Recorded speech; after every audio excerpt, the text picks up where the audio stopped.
In the 1960s, Singapore was nowhere near how it looks today. Like this, it was a pocket of urban chaos and scruffiness, swarming with life, but opportunities were scarce, and struggling to find its identity.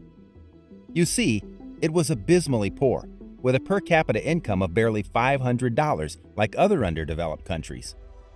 In the 1990s, this tiny island of 716 square kilometers was already one of the richest countries in Asia.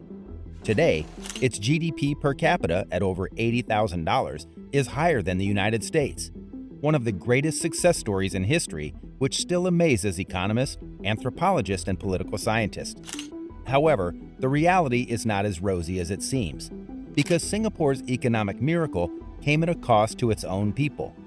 And now, it faces serious challenges for the future as Singaporeans are unhappy, dissatisfied, and disillusioned as the country is plagued by inequality and elitism. For the first time in history, the ruling party is losing its grip on power and facing a strong opposition.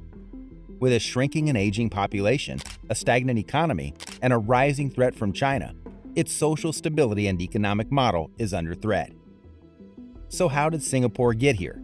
What was the trade-off of this success? And the most important question, how can it be fixed? This is the dark side of Singapore's economic success. Singapore's economic miracle explained. In 1965, Singapore emerged as an independent state when it was expelled from the Federation of Malaysia.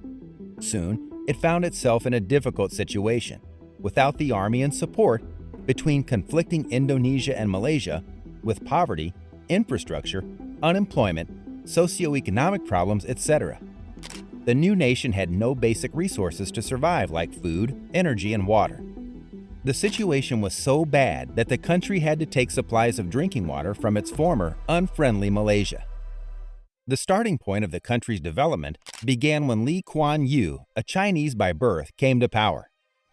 Lee's top three priorities were cultivating 1. A determined leadership, 2. An efficient administration, and 3. Social discipline, which transformed Singapore from a third to a first world country within 1 generation.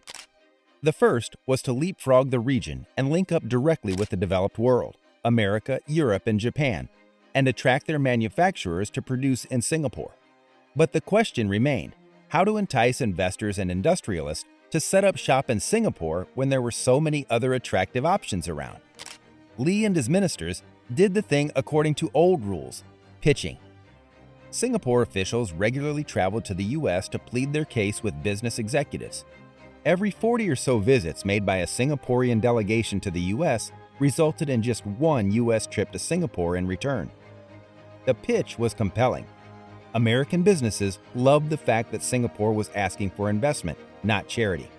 Over time, from Exxon, Shell to Texas Instrument, Hewlett-Packard, these mega oil and electronic companies set up their regional headquarters, which helped to expand the economy rapidly. The export-oriented and FDI-intensive strategy paid immediately. GDP grew by 10% annually in the following 2 decades after independence. Centralizing government. To attract investors, Lee Kuan Yew needed to develop a safe, corruption-free, and low-tax environment. However, there were numerous obstacles because almost 3/4 of the population was Chinese, another 15% were Malays, and an active Indian minority existed. The interaction between those groups was not always easy. In such circumstances, how was it possible to unite and grow the country? Indeed, Lee and his political organization, People Action Party or PAP, followed some controversial tactics and unusual policies. The citizens of the country had to sacrifice a large measure of their freedom in place of a more autocratic government. First, anyone caught conducting narcotic trade or intensive corruption would be met with the death penalty. PAP also annihilated all independent labor unions. Individuals who threatened national, political, or corporate unity were quickly jailed without much due process. Lee constructed a clean, efficient, rational, and predictable government.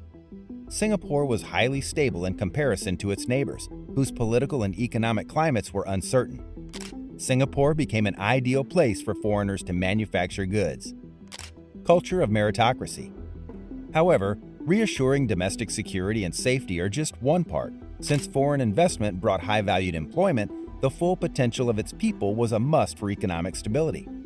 To achieve that, Lee introduced the principle of meritocracy, the concept that society rewards people solely based on their merit, their skills, and their performance, regardless of their social background. That was his key strategy, which was injected from the public corporate sector to the root levels of the educational system. Back in the 1970s and 80s, productivity was one of the national campaigns, along with the infamous Stop at 2 family planning campaign. Productivity even had its own mascot, known as Teamy the Bee. The lyrics went something like this: "Good, better, best, never let it rest." Truth be told, the idea of meritocracy is not just a political agenda, but also rooted in the culture of Singaporeans. Welcome to the nation of Kaisu, which means scared to lose. It also indicates having a competitive and selfish mindset, someone who always thinks of oneself first, is always striving to go ahead of everyone else in some way, and refusing to accept failure. The word has long been used and is commonly addressed among Singapore's Hokkien-speaking Chinese community. It's a survival instinct born of Singapore's dominant Chinese culture and deeply connected to dark past history. The national narrative is that we are a small country in a very large world. We have very limited resources. If we don't fight for our own future, no one else will. The feeling of vulnerability it engenders helps explain Singapore's spending on defense, which at over $10 billion is more than that of any other country in Southeast Asia. Education. Until now, we've seen how a soft autocratic government combined with a meritocratic culture helped Singapore become one of the strongest economies in the world.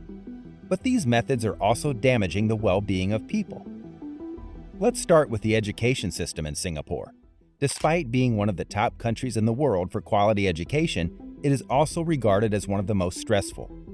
Over the years, critics of Singapore's education system have voiced out a multitude of factors contributing to the flawed system. Tedious school schedules, too much homework, exam after exam. The system also tends to favor rote learning and memorization over creativity and critical thinking, which may limit students' potential and interest in learning. But perhaps the bigger underlying issue is an overemphasis on grades, a problem rooted in Singapore's meritocratic system. 4 letters that terrorize families in Singapore, PSLE, stands for Primary School Leaving Examination. It is one of Singapore's most important tests, held at the age of 12. The success rate is over 97%, but the difficulty is elsewhere. The goal is to achieve the highest possible score. Depending on your score, you may be able to attend the best schools on the island. In addition to access to good establishments, 2/3 of the best pupils will have access to the express stream, which will allow them to finish secondary school in 3 years. The remaining 20% will complete the same curriculum in 4 years, but with higher tuition rates. For the remaining 10%, kids will be sent to the technical course, which is a dead end for many Singaporean parents. The method is built on a tight streaming mechanism that divides students into different rankings based on academic performance, which leads to social inequality and shame among students. These difficulties have serious consequences for students' mental health and well-being. The statistics are unclear, although there have been a few instances in the media of suicides and suicidal attempts for just getting average grades. Lack of social mobility. But the scary thing is, the price of a stressful academic journey never pays off even when turning adult. Skyrocketing house prices, even housing units in popular areas may fetch up to $1 million on the resale market, which have added immense pressure and increased social inequality. Wait lists for new apartments are quite long, and if you want to buy or rent a public apartment, you may have to wait more than 5 years. In 2022, Singapore was ranked as the most expensive city in the world, together with New York. Ironically, most Singaporeans tend to believe that their country is largely middle class. On top of that, the surge in population of foreign workers has depressed wages at the lower end of the wage distribution, giving rise to public concerns about rising income inequality.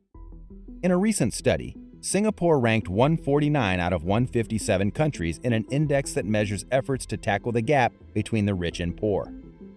Reasons cited for the low score include a relatively low level of public social spending on education, health, and social protection, and a low maximum tax rate for the highest earners. A graying population. You see, Life in Singapore is full of competition. Many young Singaporeans feel that the rising cost of living and skyrocketing property prices make starting a family financially challenging.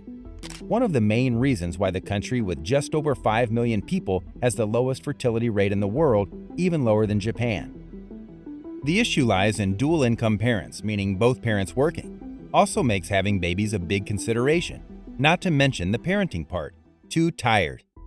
No wonder why total fertility rate hit an all-time low of 1.05 in 2022, dipping below the previous record of 1.1 in 2020. The reasons why Singaporeans are so unwilling to get more babies can be attributed to the government. Back during the 70s and 80s, PAP pushed on the narrative of limiting the birth of 2 children per family. PAP encouraged Singaporean families to lower the amount of children which they thought had to prevent overpopulation in Singapore, as it is a literal island country. As a result, since then, most Singaporean families limited the number of children they had to 1 or 2, rarely exceeding more than that. Now, the same strategy is backfiring at its most possible way. Singapore is aging and facing an existential crisis. In a nutshell, the founding father of Singapore, Lee Kuan Yew, saw a clear opportunity for his nation to become economically successful through meritocracy, which has been a key tenet of Singapore society. But it also seems to have created structural and cultural conditions that reproduce inequality, elitism, and now, clearly, an existential crisis. Even if people continue to be as productive as they have in the past, it will not be enough without a rising population. Top of that, if individuals do not feel financially secure about their future, they will be unhappy with the constant influx of migrants because life is already competitive enough. As a result, Singapore's success and future are more uncertain than they appear.